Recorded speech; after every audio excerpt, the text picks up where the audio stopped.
সরকারি শিক্ষা ব্যবস্থা নিয়ে উদ্বেগ প্রকাশ সেভ এডুকেশন কমিটির।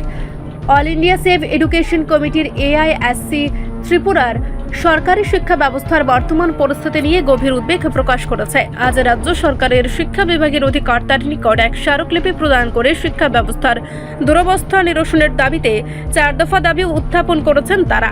কমিটির বক্তব্য অনুযায়ী রাজ্যের বহু স্কুলের শিক্ষক সংকটের চরমে পৌঁছেছে। কোথাও কোথাও একজন শিক্ষকই পুরো বিদ্যালয় চালাচ্ছেন। পরিকাঠামোর মারাত্মকভাবে অভাব দেখা দিয়েছে। উপরন্তু শিক্ষকদের পঠন পাঠনের বাইরে প্রশাসনিক দায়িত্বও চাপিয়ে দেওয়া হচ্ছে, যা শিক্ষার মানের উপর নেতিবাচক প্রভাব ফেলছে। কমিটির অভিযোগ, এতদিন রাজ্যের অধিকাংশ বিদ্যালয়ে বাংলা মাধ্যমে পাঠদান ও ত্রিপুরা বোর্ড অফ সেকেন্ডারি এডুকেশনের অধীনেই শিক্ষা কার্যক্রম চলছিল। কিন্তু 2020 সালের জাতীয় শিক্ষানীতি নিয়ে চালু হওয়ার পর সরকার হঠাৎ করে 125টি ঐতিহ্যবাহী বিদ্যালয়কে বিদ্যাজ্যোতি প্রকল্পের আওতায় এনে পাঠ্যক্রম ইংরেজি মাধ্যমে রূপান্তর করে ও সিবিএসসি বোর্ডের অধীনস্থ করে দেয়। কিন্তু এসব স্কুলে নেই পর্যাপ্ত ইংরেজি শিক্ষাদানযোগ্য শিক্ষক, ফলে ছাত্রছাত্রীরা ব্যাপক সমস্যার সম্মুখীন হচ্ছে। এই প্রেক্ষাপটে all India save education committee 4 দফা দাবিতে আজ শিক্ষা অধিকর্তার দপ্তরে স্মারকলিপি জমা দেয়। দাবি অনাদায়ে আগামী দিনে বৃহত্তর আন্দোলনে নামার আগাম বার্তা দিয়েছে কমিটি। বন্ধুগণ, আপনারা জানেন আজ 29শে জুলাই ভারতবর্ষের নবজাগরণের অন্যতম পথিকৃৎ ঈশ্বরচন্দ্র বিদ্যাসাগরের আজ প্রয়াণ দিবস। আমরা all India save education committee প্রত্যেক বৎসর এই দিনটিকে শিক্ষা বাঁচাও দিবস হিসেবে পালন করি।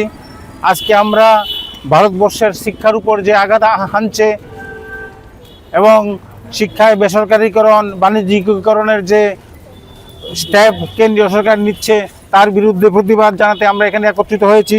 আমরা এখানে 4 দফা দাবিতে সম্বলিত একটি স্মারকলিপি আমরা উচ্চশিক্ষা এবং এলিমেন্টারি এডুকেশনের কাছে দেব। দাবিগুলি হলো, অবিলম্বে বিদ্যাজ্যোতি প্রকল্প বাতিল করতে হবে, প্রতিটি বিদ্যালয়ে প্রয়োজনীয় সংখ্যক শিক্ষক নিয়োগ করতে হবে, কোনো অজুহাতেই সরকারি স্কুল বন্ধ করা চলবে না, সমস্ত বিদ্যালয়ের পরিকাঠামো উন্নয়ন করতে হবে। আপনারা তাও জানেন যে বিদ্যাজ্যোতি প্রকল্পে আরও 25টি স্কুলকে অন্তর্ভুক্ত করার একটা প্রক্রিয়া চলছে, তারও আমরা বিরোধিতা করছি। এবং আপনারা এও জানেন যে ত্রিপুরা রাজ্যে 522টি স্কুল বন্ধ হয়ে গেছে এবং আরও 965টি স্কুল বন্ধ করার সিদ্ধান্ত নিয়েছে কেন্দ্রীয় সরকার। তার প্রতিবাদে আমরা এখানে সমবেত হয়েছি। আমরা উচ্চশিক্ষা দপ্তর এবং এলিমেন্টারি এডুকেশনের কাছে ডেপুটেশন দেওয়ার জন্য। ধন্যবাদ।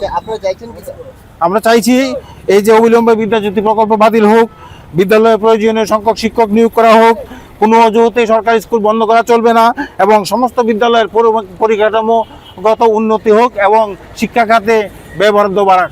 এগুলি হচ্ছে আমাদের দাবি। আমার নাম হরকিশোর ভৌমিক, আমি all India save education committee Tripura চ্যাপ্টারের সহসভাপতি। রিপোর্ট সংবাদ প্রতীক্ষা।